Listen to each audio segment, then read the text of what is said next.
Cordial saludo, apreciados estudiantes del curso de Economía Internacional.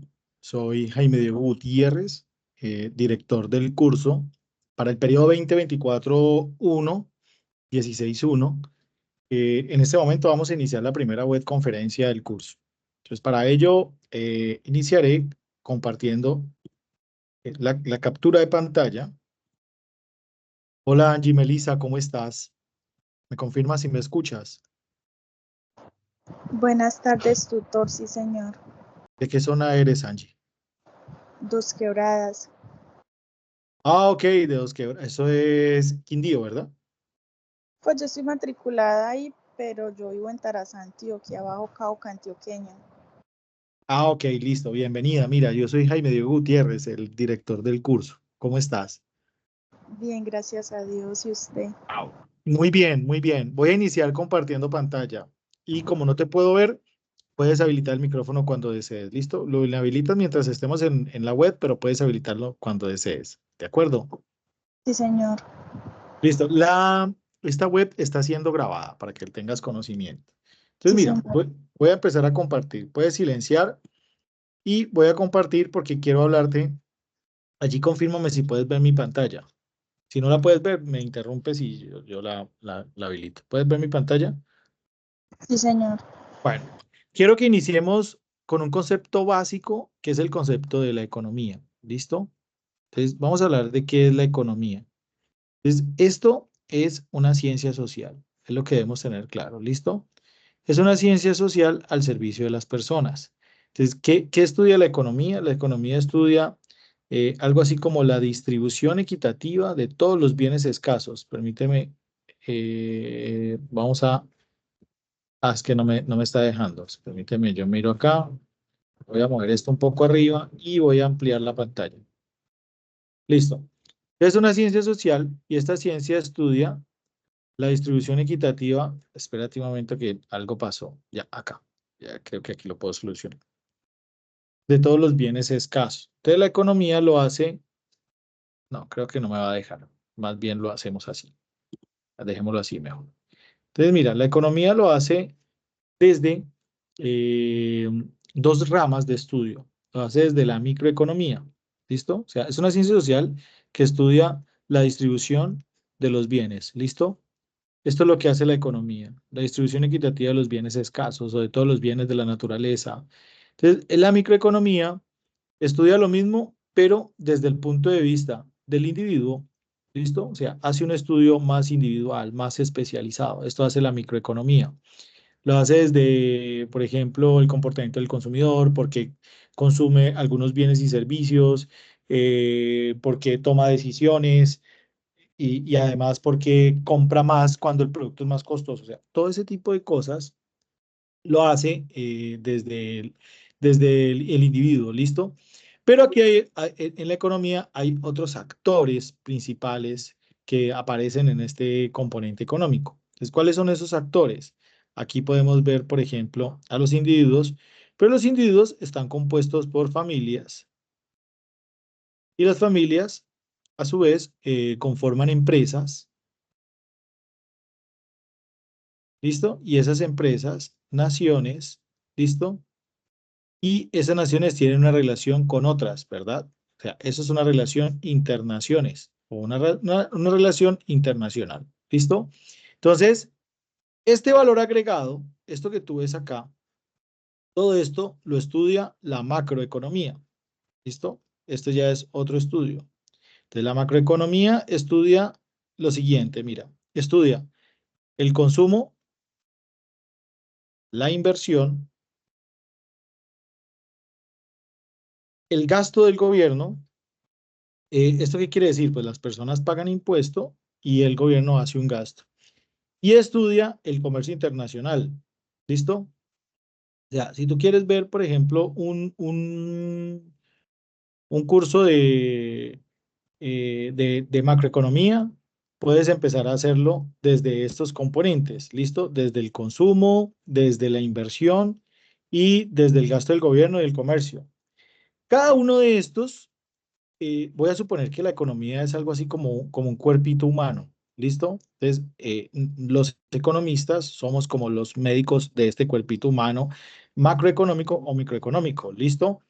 Entonces, a este cuerpito humano le duele el consumo, le duele la inversión, le duele el gasto del gobierno y le duele el comercio internacional de las familias, las empresas, las naciones y de los individuos. ¿Listo?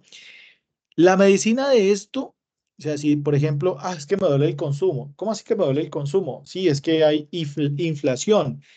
La inflación es el crecimiento de los precios, ¿listo? Por ejemplo, lo que vemos ahora, los carros son más costosos, la comida es más costosa, eso puede ser inflación. Que la capacidad de tu moneda no pierda ese poder transaccional con otros bienes y servicios. Eso es inflación, cuando tu moneda nacional pierde. Entonces, el consumo es medido a través de la inflación. Esto lo vamos a ver en la segunda web conferencia. ¿Listo? La inflación es una tacita y todo estas, el hospital donde se curan todas estas dolencias económicas se llama Banco de la República. Aquí es donde se toman las medidas y las medidas se llaman políticas. ¿Listo? O sea, estas son las políticas. Estoy yendo de lo general porque me voy a volver un poco a lo particular y me voy a volver un poco a la historia, porque las políticas vienen de unas teorías, ¿listo? Donde hemos comprobado matemáticamente cómo esto funciona. Entonces, la inflación, como te había dicho, es la capacidad que tiene el dinero para comprar bienes y servicios. A mayor inflación, menor capacidad. Es una tasa, o sea, tú ves ahora la tasa del 3%, pero si sube al 10, si sube al 20, eso quiere decir que el dinero está perdiendo capacidad para comprar cosas. La inflación se toma a nivel general como un indicador macro, pero realmente la inflación tiene sus particularidades y una de ellas es que no todos los bienes tienen inflación. Por ejemplo, los bienes en cosecha no tienen inflación, esos incluso pueden bajar de precio. Las naranjas en cosecha, los aguacates en cosecha, esos pueden bajar de precio. Pero hay unos bienes que suben de precio y son muy sensibles a ese cambio, por ejemplo, la gasolina o, por ejemplo, la ropa en diciembre sufre una pequeña inflación porque hay más dinero en la economía. Entonces, la inflación se toma de una cesta de bienes a través del Producto Interno Bruto. Al igual, la inversión también es un indicador macroeconómico y el precio del dinero se llama tasa de interés. ¿Listo? Entonces, esta tasa de interés, por eso te digo que esto lo vamos a volver a ver en la segunda web conferencia. La tasa de interés lo que calcula es el poder del dinero para prestarlo y pedirlo prestado. En el mercado de arriba, nosotros en el mercado de la inflación, acá donde te dije inicialmente, nos vamos a encontrar mmm, varios, digamos que en esta relación nos vamos a encontrar varios mercados. Por ejemplo, me voy a encontrar el mercado de viajes, el mercado educativo, el mercado de vehículos, el mercado de ropa, por ejemplo, de la moda. ¿Listo? En el mercado de abajo, yo me encuentro en el mercado financiero, que es el mercado de la tasa de interés, este del que estamos hablando ahorita. En este mercado, yo me encuentro a los bancos, aquí, ¿listo? Entonces, los bancos son los que prestan o piden prestado, pero pueden ser bancos, fiduciarias, puede ser casas de cambio, todo lo que tenga que ver con el sector financiero, ¿listo?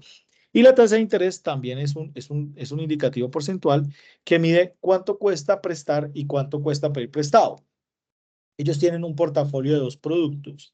Portafolio de captación, que es cuando ellos recogen el dinero y nos pagan a nosotros un interés, y el portafolio de colocación es cuando ellos nos prestan dinero a través de tarjetas de crédito, a través de créditos de consumo y demás. ¿Listo?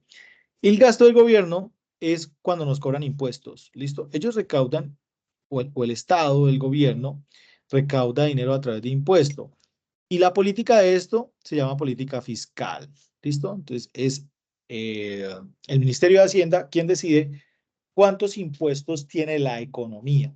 Entonces, tengamos en cuenta esto. Estamos hablando del consumo, la inversión, el gasto del gobierno y el comercio internacional. Hemos hablado de que el consumo tiene un poder y es el poder que tienen las personas para comprar bienes y servicios. La inversión es para pedir prestado y prestar. El gasto público es la capacidad que tiene el Estado de financiarse a través de los impuestos. Y en el comercio internacional es las transacciones internacionales. ¿Listo? ¿Cuáles son esas transacciones internacionales? Entonces, a esto le vamos a dedicar otro slide, que es este. Bueno, Entonces, ¿cuáles son esas transacciones internacionales? Entonces, miremos a ver, ¿qué podemos comerciar? Dime, Angie, ¿qué podemos hacer en el comercio internacional? ¿Tú qué crees? ¿Qué transacciones podemos hacer en el comercio internacional? Exportaciones, importaciones. Muy bien, entonces esa es una, ¿no? Exportaciones, o sea, nosotros vendemos productos, listo, a otro país. Y las importaciones es porque traemos productos de otros países, listo. Este es el comercio internacional. ¿Sabes en qué moneda hacemos estas exportaciones o importaciones? ¿Cuál es nuestra moneda de cambio? El dólar no. Ok, entonces lo hacemos en el dólar norteamericano. Nosotros vendemos en dólares norteamericanos y compramos en dólares norteamericanos. Entonces, aquí hay otro factor importante y es este, el tipo de cambio. ¿Esto nos afecta? Sí, claro. Esto nos afecta porque cuando el dólar sube o cuando el dólar baja, puede afectar a los exportadores o puede afectar a los importadores. A cualquiera de los dos los puede afectar. ¿Listo? O sea, X, voy a colocarte acá, son las exportaciones y M, perdón, son las importaciones o los exportadores. ¿Listo? Entonces, a nosotros no solamente nos afecta la cantidad de bienes y servicios que exportamos e importamos, sino también el precio de otra moneda. Porque si el precio de la moneda sube, va a ser más costoso importar, pero más rentable exportar. Si el precio de la moneda baja, pues mucho más económico traer cosas de otro país, pero los exportadores, como los que venden flores, café, azúcar, todo lo que vendemos de Colombia, pues nos va a dar un tipo de cambio menor y vamos a recibir menos monedas locales por esos dólares. Entonces, por eso existe algo llamado la banda cambiaria y es la capacidad que tiene nuestro Banco de la República para mantener un tipo de cambio estable. Esa era como la introducción que te quiero dar. Y al final, todo esto se llama producción nacional. ¿Listo? Pues la producción nacional, Angie, es igual al Producto Interno Bruto. ¿Listo? Ese es el PIB. Y el PIB es la sumatoria del consumo, que son estos de acá, míralos, consumo, te los voy a sombrear acá. ¿Listo? Míralos, son estos. Entonces, el PIB es la sumatoria del consumo más la inversión, más el gasto del gobierno, más las exportaciones menos las importaciones. ¿Listo? Esto es el Producto Interno Bruto, esta es la producción nacional. ¿Esto de quién es? De las empresas, las personas.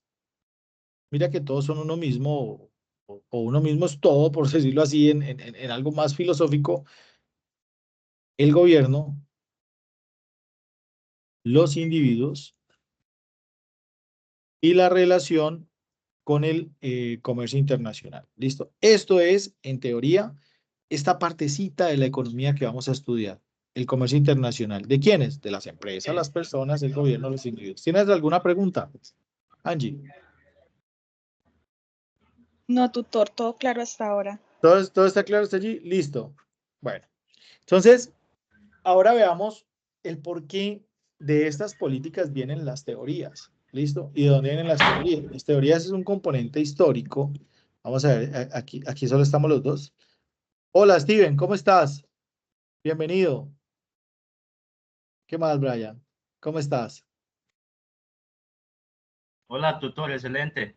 Ah, bueno, papá. Bienvenido. Aquí estamos en la clase. ¿Listo? Gracias por conectarte. Adelante. Bueno, entonces, mira, quiero mostrarles un poco. ¿Puedes silenciar el micrófono, por favor, Steven? Gracias. Entonces, mira, quiero mostrarles que durante la historia de la economía han ocurrido sucesos como la evolución del pensamiento. ¿Listo? Nosotros, así como la historia de la humanidad ha tenido evolución del pensamiento, por allá en el siglo XVII o antes del siglo XVII existían relaciones de intercambio. ¿De intercambio de qué? Intercambiábamos, por ejemplo, pesca por agricultura, por ganadería, pero esas relaciones, cuando el hombre, mira, el hombre deja de ser un hombre nómada cuando cultiva el trigo cuando cultiva el maíz, y otros que necesitan un cuidado muy extenso. O sea, la agricultura es parte importante de la evolución humana y de la actualidad. Cuando el hombre empieza con esos asentamientos poblacionales, empieza a establecer comunidades. En ese entonces se conocían como tribus o empieza a generar tribus. Y con esas tribus, pues el uso eficiente o el uso del agua para poder alimentarse, para poder navegar, para poder alimentar a otros seres vivos y generar algo llamado ventajas competitivas. ¿Qué es eso? Mira, eso lo vimos cuando hicimos la ficha de lectura, las ventajas competitivas y las ventajas comparativas. Mira que estoy yendo hacia la historia de la humanidad. Entonces, ¿qué es una ventaja competitiva? Voy a empezar por esta. La ventaja comparativa está sobre la ubicación geográfica, ¿sí o no? Entonces, una ventaja competitiva puede ser, comparativa, perdón, es que Colombia tiene una ventaja comparativa en la producción de flores a otro país. Colombia tiene una ventaja comparativa en la producción de caña frente a Estados Unidos, en la producción de flores frente a Suiza. ¿Esto por qué se da? Porque las condiciones geográficas de Colombia permiten que podamos cultivar flores, podamos cultivar naranjas, maracuyá y otras cosas que en otros países por las temporadas se pueden quemar, ¿sí o no? El invierno puede dañar cultivos. En nuestro territorio geográfico esto puede no pasar. ¿Listo? Debido a que pues, tenemos montañas, los climas son diferentes, nosotros no tenemos un clima único, tenemos algo así llamado fenómenos climáticos, y nuestra disponibilidad del agua es diferente, o sea, tenemos una disponibilidad del agua muchísimo mayor, los asentamientos están sobre las cordilleras, etcétera. O sea, nuestras ventajas son comparativas porque nuestra capacidad geográfica nos da para cultivar muchas cosas desde el punto de vista de la agricultura. Las ventajas competitivas, esto sí tiene que ver más como la composición de la infraestructura, ¿listo? Entonces, aquí, ¿cómo estamos preparados nosotros para hacer producción agrícola en masa? O sea, qué tantas ventajas competitivas tenemos nosotros en la construcción de carreteras para que podamos acceder a tomar el café o en la composición de puentes, de vías, de accesos, de maquinaria agrícola, de subsidios a los agricultores? Entonces, competitivamente nosotros debemos lanzar algo que se llama la política industrial y la política comercial. La política industrial lo que hace es hacer más competitivas las regiones. Entonces, si yo voy a extraer madera, por ejemplo, del Chocó, necesito tener vías fluviales tan competentes para poder extraer la madera, o si voy a traer ganado de los llanos orientales, tengo las mejores carreteras para ser competitivo. Eso frente a otros países. Esto es comercio internacional. Entonces, ¿qué es lo que pasa? Existen países que aunque no tienen esas ventajas comparativas, pueden tener la capacidad competitiva de hacer cosas mejores que nosotros, usando los recursos naturales. Hay países agrícolas que, o que tienen una producción agrícola mucho más eficiente que la nuestra, aunque nosotros tengamos la capacidad geográfica de hacerlo, porque competitivamente han hecho una inversión y se han especializado en el uso de esas herramientas. ¿Listo? Entonces, esas son las ventajas competitivas y comparativas en el comercio internacional. Por eso vemos que la productora más grande de alimentos puede ser Nestlé, es una empresa suiza, y aunque ellos no produzcan todos los alimentos en esa zona, en su país, pueden producir alimentos en un país como el nuestro porque tiene una ventaja competitiva como nación, no necesariamente como territorio.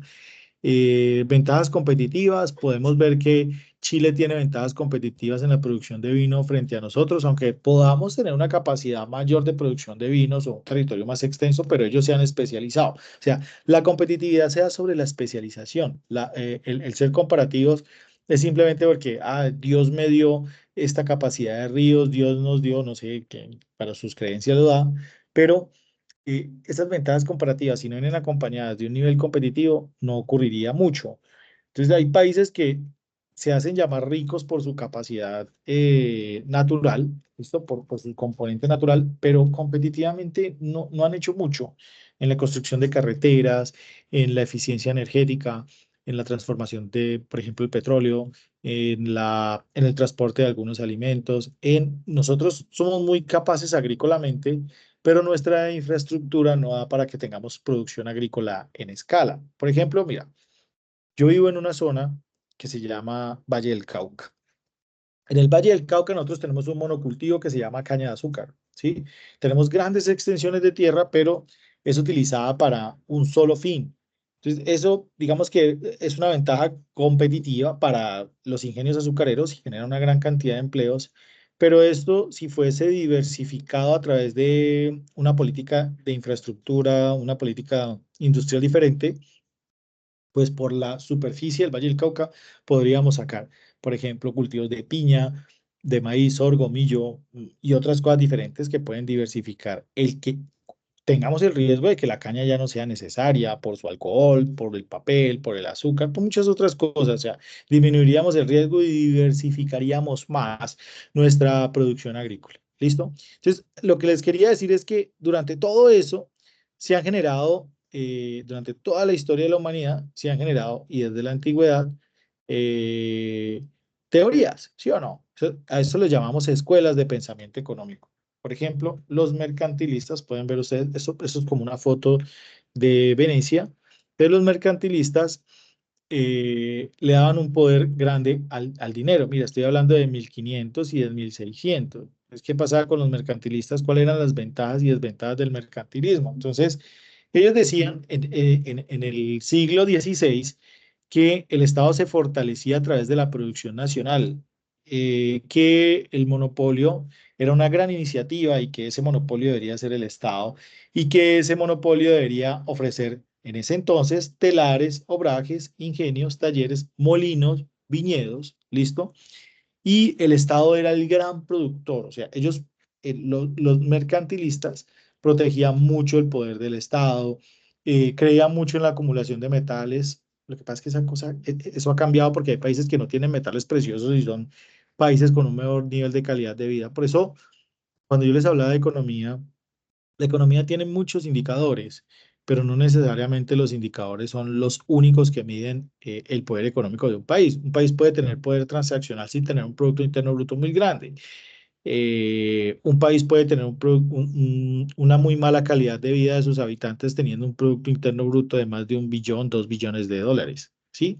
Por ejemplo, ese es el caso de Suiza. Suiza tiene un Producto Interno Bruto de menos del billón de dólares, pero la calidad de vida de los suizos es mucho mejor que la calidad de vida de los indios, que pueden tener un Producto Interno Bruto de más de 3 o 6 billones de dólares. Entonces, esos son los efectos comparativos. O los japoneses pueden tener un Producto Interno Bruto muy grande, su producción es muy grande, pero al igual la calidad de vida de los japoneses también es muy buena. O sea que no podemos medir la economía como un poder absoluto. Es algo así como les decía al principio, el cuerpo humano. Yo no puedo decir que estoy sano simplemente porque tengo músculos o estoy sano porque eh, eh, nunca me da dolor de estómago y me da daño de estómago. O no puedo decir que estoy enfermo porque tengo y me voy a morir porque tengo una gripa, no sé, algo así. ¿Listo? Entonces, la economía es, desde cualquier punto de vista, un efecto relativo del pensamiento humano y de la calidad de vida. No sé, creo que se me fueron. ¿Allí están todavía? Sí, algo ocurrió. ¿Todavía están allí? ¿Confirman? Sí, señor. Sí, ok, listo. Entonces vamos a ver las ventajas de los mercantilistas. Permítame, voy a compartir nuevamente la pantalla. Quiero hacerlo. A ver qué ocurre acá. No se me vayan a ir. ¿Esto qué es? Listo. Voy a compartir nuevamente la pantalla con el micrófono. Vamos a ver si puedo compartir la pantalla, incluir sonido, porque quiero que vean unos videitos corticos preparados acá. ¿Listo? Vamos a ver aquí de qué eran los mercantilistas. ¿Listo? ¿Qué decían estos mercantilistas? Voy a apagar la cámara y los voy a dejar aquí con los mercantilistas. Hola, ¿qué tal? ¿Cómo les va? Hoy vamos a hablar sobre el mercantilismo. ¿Pueden escuchar lo que aparece allí, por favor? Sí, ¿Están señor. escuchando lo que dice la personita? Ok, listo. Entonces permítanme, ya lo pongo. El mercantilismo es una doctrina económica que tiene como principio el enriquecimiento de los países basado en la acumulación de los metales preciosos. Esta se caracterizaba principalmente por una fuerte intervención del Estado en el comercio. También podemos decir que no se desarrolló una teoría económica del mercantilismo y además sus ideas sufrieron muchos cambios desde su creación y tuvo pocos exponentes, por lo que se la considera una doctrina o línea de pensamiento. Continuemos. Continuemos con el origen de este mercantilismo. Podemos decir que las doctrinas que dieron inicio a este movimiento surgieron en el siglo XVI en Europa. Fue el sistema económico que introdujo a las monarquías absolutistas en el capitalismo y fue aplicado durante toda la Edad Moderna. También podemos decir que esto significó la aparición de los estados-nación y creó conflictos entre el Estado y la Iglesia Católica por el control de la economía. Continuemos. Continuemos con las causas de este mercantilismo. Con la caída del sistema socioeconómico de la Edad Media, llamado el feudalismo, se creó un nuevo sistema el cual manejaría la economía en la sociedad, llamado el mercantilismo. Continuemos con más causas que originaron a este mercantilismo. Sigamos. Aumento significativo de la producción, también el auge de nuevas tecnologías. Con estas nuevas tecnologías hubo un aumento de la producción, lo que llevó a la comercialización de los excedentes de producción. También con el descubrimiento de América hubo un incremento en el intercambio comercial que impulsó más a la comercialización. También la caída del feudalismo y el nacimiento de la burguesía, un nuevo movimiento social y económico que acababa con la Edad Media. Características de este mercantilismo. Bueno, dentro de las características podemos decir que la agricultura, minería y las manufacturas eran la base de la economía. Se pensaba que cuanto mayor era el capital acumulado en la nación, el cual estaba conformado principalmente por metales preciosos, mayor era el nivel de prosperidad y poder. También el Estado debía imponer todos los mecanismos necesarios para lograr la acumulación de la riqueza. Esta intervención se caracterizaba por ser proteccionista. Continuemos. Sigamos con más características.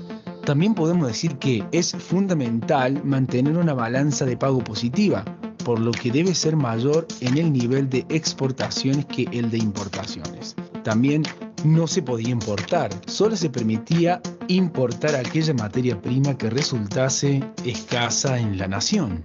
Se permitía exportar el excedente de la producción de bienes a cambio de oro y plata, y también estaba prohibido la exportación de los metales preciosos de la nación, ya que estos eran sinónimos de riqueza y de poder. Sigamos. Ahora, ¿por qué se le dice ser proteccionista al mercantilismo? Porque debía mantener y acumular la riqueza de su nación mediante ciertas normas, como por ejemplo, reduciendo las importaciones hacia su nación, elevando las ventas hacia el exterior de sus bienes producidos para así acumular riqueza o metales preciosos. También esta medida llevaba a que su nación se mantuviera siempre con una economía bastante sólida. Sigamos. Continuemos con el final de este mercantilismo, ¿sí? Bueno, el fin de este sistema llegó a finales del siglo XVIII. Su declive se debió al surgimiento de nuevas teorías económicas, las cuales se caracterizaban por ser más liberales y aprovechar los beneficios del comercio. Los críticos argumentaban que el sistema no comprendía a las ventajas del comercio. Más adelante, durante el siglo XIX, Adam Smith propondría las teorías del liberalismo, las cuales sustituirían esta corriente mercantilista. Bueno, esto ha sido todo por hoy. Espero que...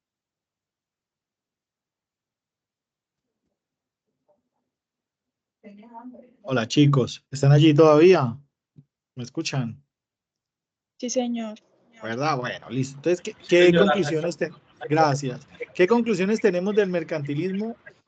Pues fue una corriente de pensamiento que funcionó más o menos hasta el siglo XVIII, pero si vemos, no es que haya desaparecido por completo, ¿no? Porque habla de la protección que tiene el Estado, el poder que tiene para exportar, la acumulación de metales preciosos. No sé si ustedes recuerdan que antes las monedas nuestras decían 1.000 pesos oro, porque las reservas de la riqueza del Banco de la República estaban expresadas en ese metal precioso. Entonces, eso no, aunque ocurrió en el 1800, perdón, en el 1500, siglo XVI al XVIII, no quiere decir que eso no haya trascendido en el tiempo, ¿listo? Entonces, tenemos en la línea de tiempo en el 1500 a los mercantilistas y luego nos corremos un poco acá para hablar acerca de la agricultura y de la fisiocracia. Y la fisiocracia tenía un orden natural, hablaba similar a las riquezas de las naciones, pero aquí no era el Estado rico, feudal y un Estado monarca, sino que también tenía una visión de propiedad privada. O sea, estamos hablando ya de un par de siglos acá. Y eh, hablaba de no solamente la capacidad que tiene el Estado de generar riqueza, sino de las personas, el excedente de clases sociales. Entonces ya había, estaba la monarquía, estaba la corona, ¿sí? Pero también habían otras clases sociales. Entonces allí la fisiocracia también hablaba de eso. Yo creo que podemos pasar les voy a compartir este recurso para que ustedes vean los videitos de lo que se trata. Luego, un poco más acá, nos encontramos a la escuela clásica. Mire, ya tenemos entonces los mercantilistas, los fisiócratas y la escuela clásica. Vale la pena mirar en las fichas de lectura que ustedes tienen en la actividad quién era Krugman, cuáles son los aportes de Adam Smith, de David Ricardo, de Thomas Piketty. Entonces, cómo estas personas o el modelo Helsel-Holling de esos dos economistas, cómo estas personas aportan al pensamiento de la economía y no solamente de la economía, sino también hacia el componente internacional de la misma. ¿Listo? Entonces, en la escuela clásica se hablaba de competencia perfecta. Los modelos de competencia perfecta pues son modelos antimonopolios. Vale la pena también leer un poco acerca de los modelos de competencia perfecta porque evitan los monopolios, evitan los efectos dumping, el mercado funciona de manera regular, hay pleno empleo, por eso tiene ese nombre. O sea, es un modelo y no todos los modelos se dan. Voy a ponerlo así, es como, pues para los que somos más o menos gorditos, pues hay modelos de ropa muy, muy delgada, pero pues eso no nos va a quedar bien a nosotros. Por eso los modelos económicos no se aplican a los países a la fuerza y ese es uno de los errores de la democracia, ¿saben? Y esto parte de mi punto de vista.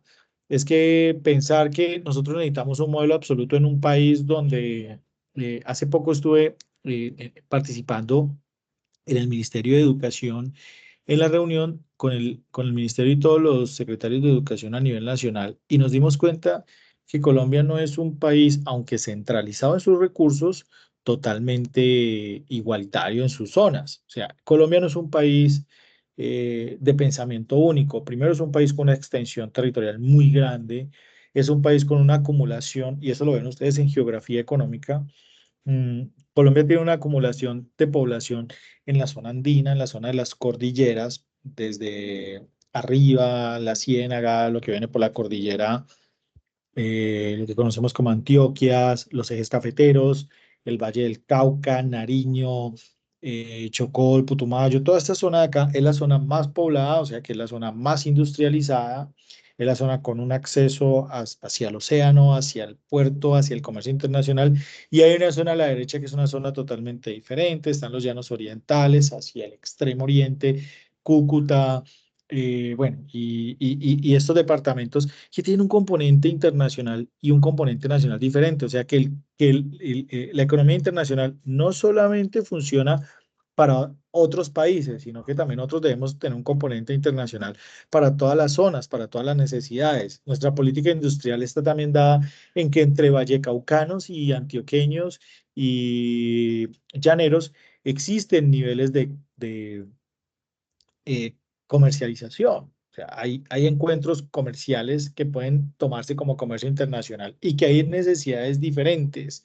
Entonces, nuestro país debe tener esa especialización en esas zonas. Hay unas zonas que pueden ser especializadas en la producción agrícola, otras pueden ser especializadas en la producción industrial.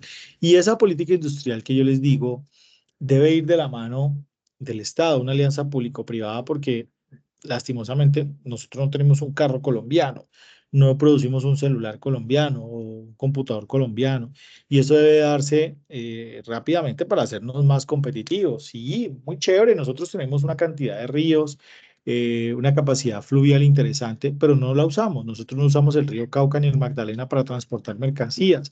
Y seguimos transportando mercancías muy costosas porque lo hacemos en tractomulas.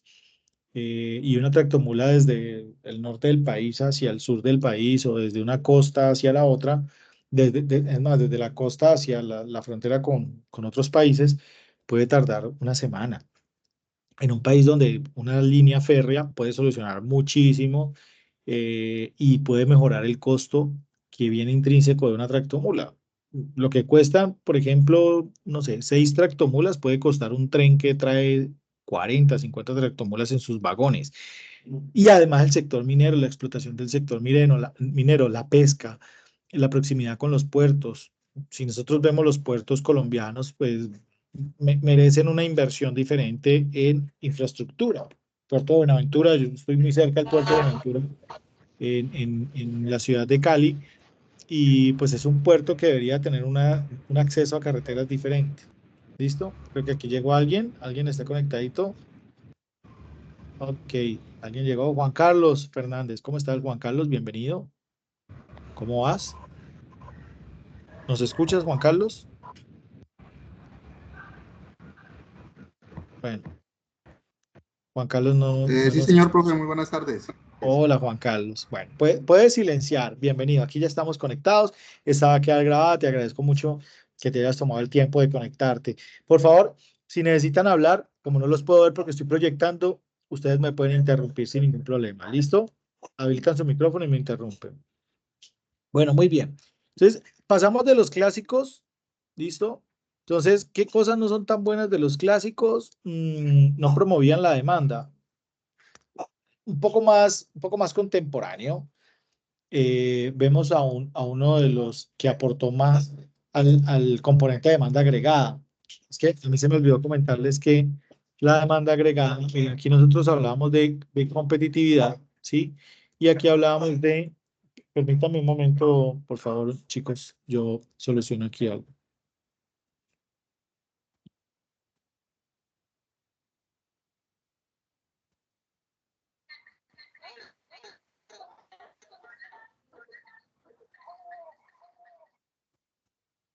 Listo. Entonces,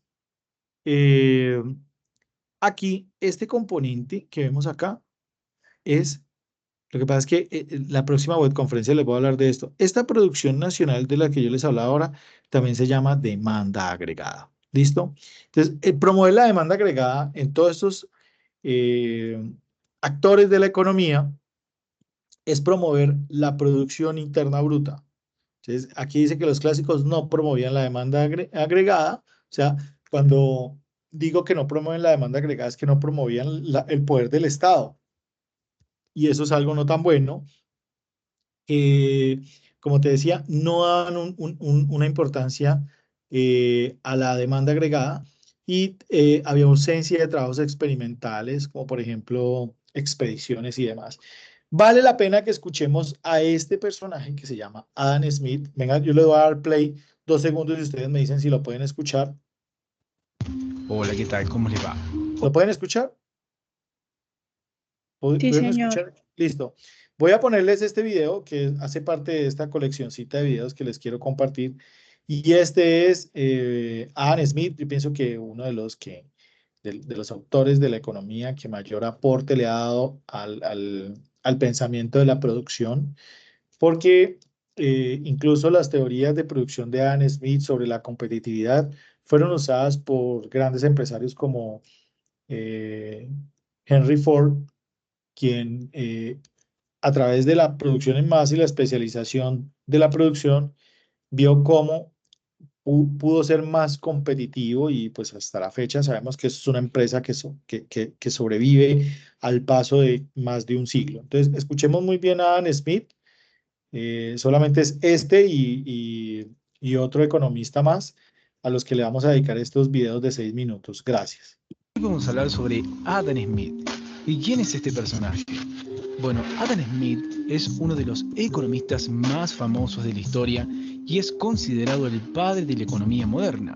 En sus teorías económicas combina historia, filosofía, desarrollo económico, psicología y ética. Es uno de los máximos exponentes de la economía clásica. Nació en Escocia en el año 1723 y poseía una prodigiosa memoria y vocación por el estudio, facultades que le facilitaron el ingreso en la Universidad de Glasgow. Los trabajos de este economista y autor escocés marcaron un antes y un después de las nociones económicas y laborales de la época. Su pensamiento fue aplicado de manera tal que forjó las bases de sistemas económicos que persisten a nivel mundial. Sigamos hablando un poco más sobre Adam Smith y particularmente sobre la riqueza de las naciones. Se publicó en 1776 y es el libro más importante de Adam Smith. En este toma como referencia la evolución económica de naciones como la de Países Bajos o Inglaterra.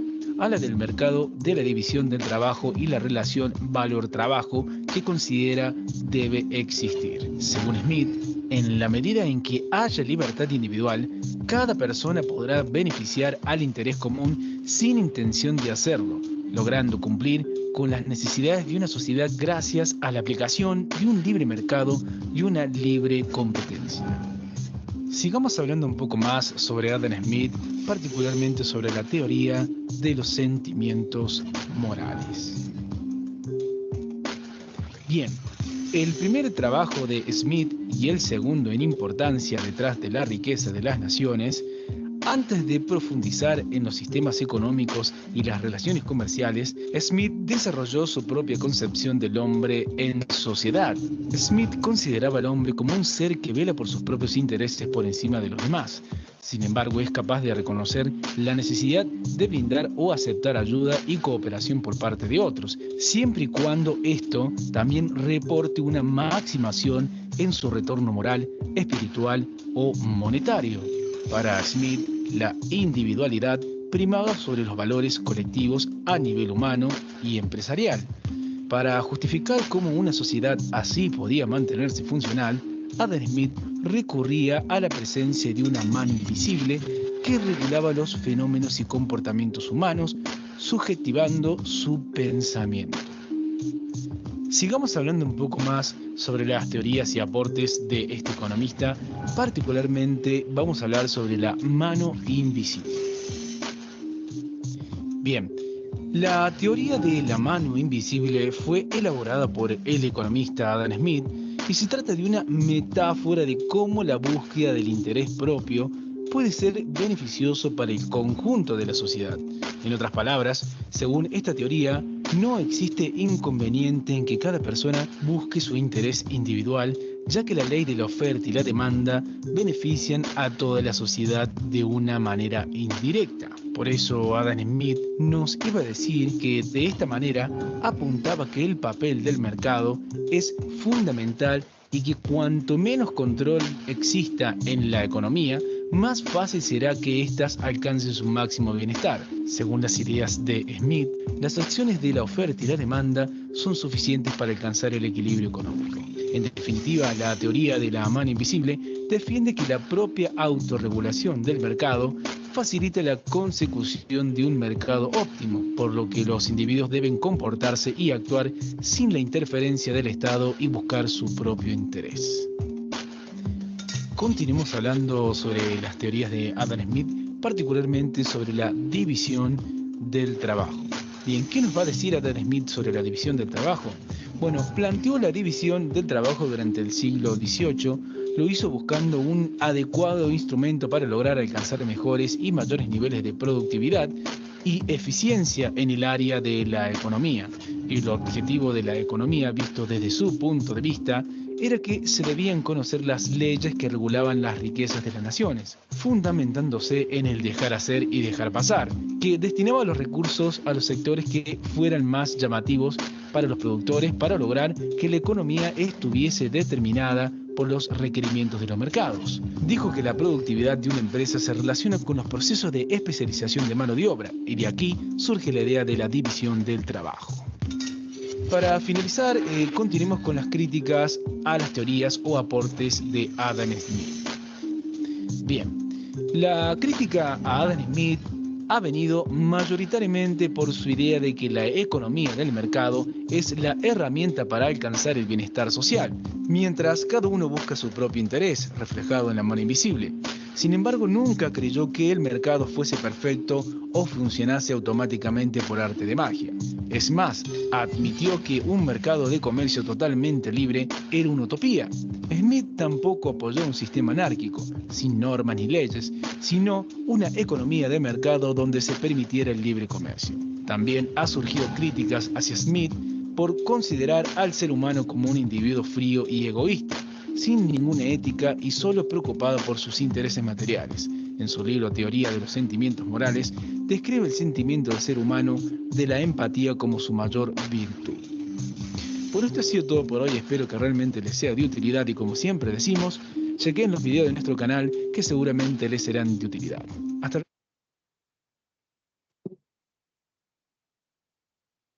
Listo, entonces vemos que definitivamente Adam Smith tiene en su literatura grandes aportes a la productividad, grandes críticas hacia los modelos macroeconómicos, a los modelos de competitividad, y hay un libro maravilloso que habla sobre la mano invisible, que es acerca de lo que ustedes vieron allí, de cómo eh, la demanda en la economía no es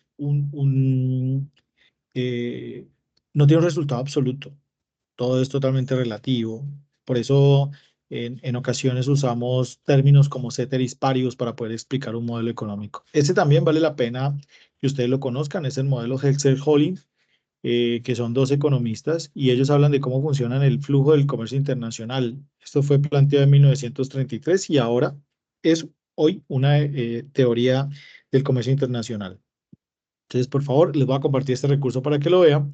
Y aquí vemos a los neoclásicos con Menger, Walras y Marshall en el siglo pasado. O sea, los neoclásicos son una crítica fuerte al modelo clásico, y en esta escuela se hablaban de el valor de bienes en función de la oferta, la utilidad cuando es importante en el punto de equilibrio de la oferta y la demanda. Dice que hay que maximizar la productividad. O sea, es un modelo no nacionalista, sino que es un modelo más dirigido hacia la competitividad. Bueno, aquí podemos ver también un video de la escuela neoclásica y vemos a los principales exponentes de esta teoría.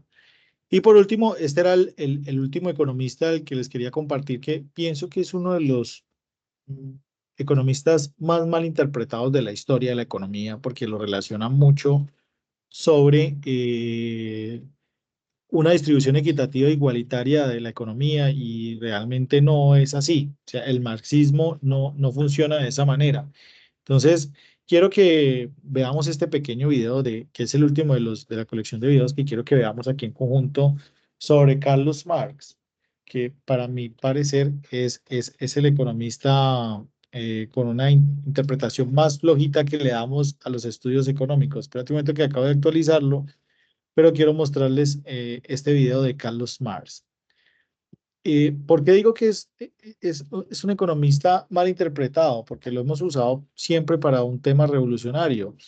Y Carlos Marx nunca atacó las fuerzas productivas, siempre hablaba era acerca de esa participación de la riqueza que tiene las tres fuerzas de la producción, que son la tierra, el capital y el trabajo, y quien tiene la tierra y tiene el capital no le comparte a la más importante, que es el trabajo. Y por eso él hablaba del plusvalor o de la plusvalía, que es para esa parte del mercado de personas que solamente ofrecen su trabajo como fuerza de la producción, no reciben esa participación justa. Ustedes ven que pues, en la acumulación de riqueza en ocasiones es no justa porque el poder del mercado así lo permite. Y lo vimos en Keynes, que hablaba de modelos de competencia perfecta, mano invisible, acumulación de riqueza, la menor intervención del Estado, los clásicos con una intervención mediana, otros con una muy fuerte intervención del Estado. Aquí Carlos Marx toma esas teorías smithianas, teorías del mercantilismo y dice, espérate un momento, si el Estado existe realmente, es el que debe garantizar el bienestar de las personas. Y llamaba la plore o el proletariado aquella población que necesita el proteccionismo del Estado para la distribución de la riqueza. Entonces, si nosotros estudiamos lo que fue la revolución bolchevique, que es la revolución de los trabajadores en Rusia, la Rusia de los zar, de los Nicolás, del último Nicolás de Rusia. Entonces, si nosotros vemos esa revolución amarrada al pensamiento marxismo, lo vemos como un pensamiento de izquierda, pero realmente es un pensamiento más hacia ese componente de la distribución de la riqueza. Nadie está diciendo que sea el Estado el dueño de todo, pero sí que sea quien controle. Entonces, esto al extremo de Adam Smith es Estado no intervengas, al extremo de Carlos Marx, Estado intervenga, pero en el medio de todos está John Maynard Keynes, que plantea una intervención medida para controlar los monopolios, para controlar la distribución inequitativa de la riqueza, para quitarle el poder al Estado, que el Estado oprima, porque todos vemos que muchas personas en un Estado como el nuestro necesitan herramientas para poder defenderse de quien lo debe proteger. Por eso en la antigüedad se construían las murallas, porque las murallas se construían para proteger a las personas y ahora pues el Estado todo el tiempo está buscando cómo a través de impuestos y otras cosas oprime a muchas personas sin tener un pensamiento de izquierda. Pienso que esta es una de las teorías más acertadas. Entonces quiero compartirles este video de Keynes y obviamente ustedes lo pueden ver cuando les comparta el material. Entonces, miremos a Keynes, que es uno de mis favoritos. Hola, ¿qué tal? ¿Cómo les va? Hoy vamos a hablar sobre la economía keynesiana o escuela keynesiana.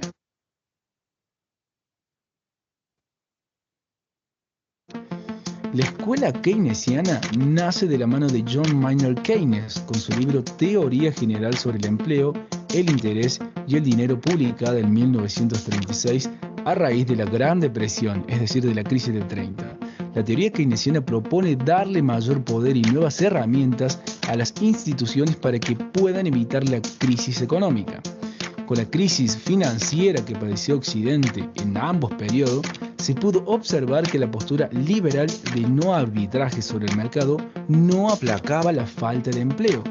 En consecuencia, Keynes propuso un modelo intervencionista orientado a atacar este problema. Vamos con algunas características de la teoría de Keynes. El keynesianismo presenta unos cuantos elementos que lo distinguen de cualquier otro enfoque económico. Entre ellos podemos destacar los siguientes. Presenta fines determinados a corto plazo. Es una postura contraria a la liberal. Establece que es la demanda la que sostiene el trabajo. También nos dice que el gobierno es responsable de generar condiciones que agilicen la economía. Y nos dice también que el gasto público es esencial para salir de las crisis según sus postulados, y para ello se debe recurrir al endeudamiento. Y por último, el principal riesgo de una crisis es la falta del empleo. Conozcamos un poco más sobre la teoría de Maynard Keynes, sí, este señor que tenemos aquí en pantalla. Bueno, una de las ideas principales de Keynes es que la baja de los salarios hace bajar la demanda y por lo tanto la economía se estanca. Para contrarrestar este efecto, el Estado debe aumentar el gasto público en tiempos de crisis o recesión.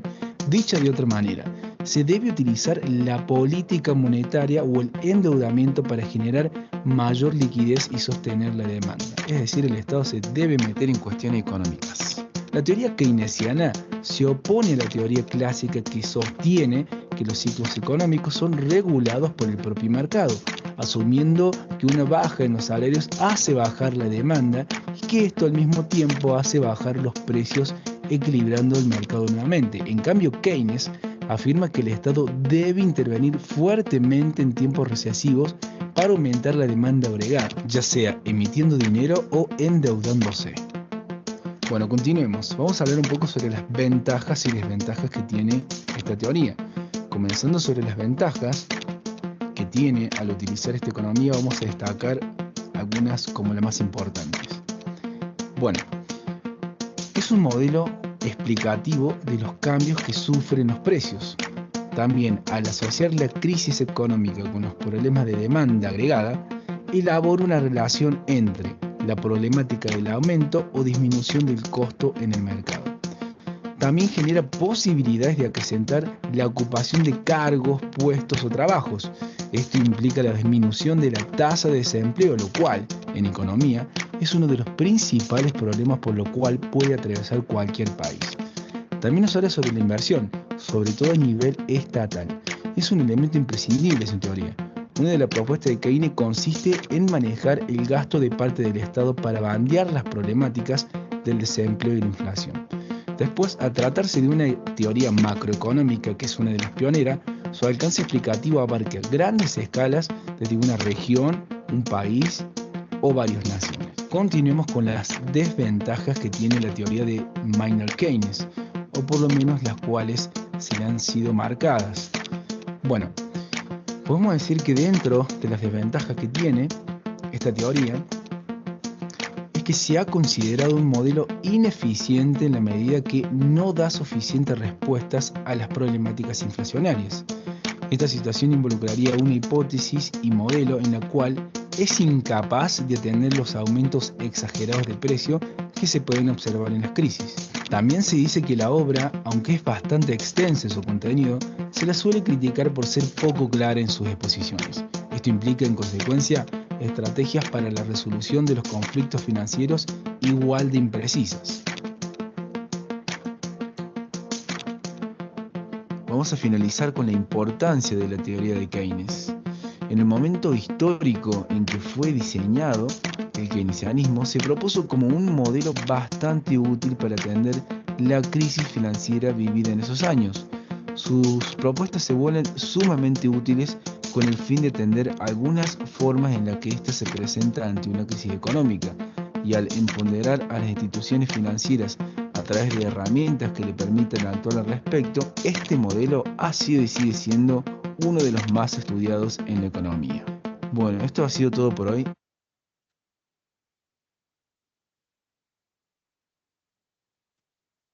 Bueno, ven lo que les decía, que el modelo keynesiano es uno de los modelos más estudiados en la economía, incluso fue quien en su momento ayudó a Winston Churchill a reactivar la posición monetaria de Inglaterra en el periodo posguerra. Entonces, es un muy buen modelo que habla acerca de la, la distribución equitativa, el pleno empleo, porque sin contradecir mucho sobre los empresarios, sobre la fuerza productiva, sobre el Estado, pone en un equilibrio la demanda agregada, que fue lo que les mostré inicialmente. Entonces, este es un gran modelo. Y los monetaristas, que son un poco más hacia la oferta monetaria, donde su política principal es la emisión o no de dinero, que es algo que vamos a ver en las características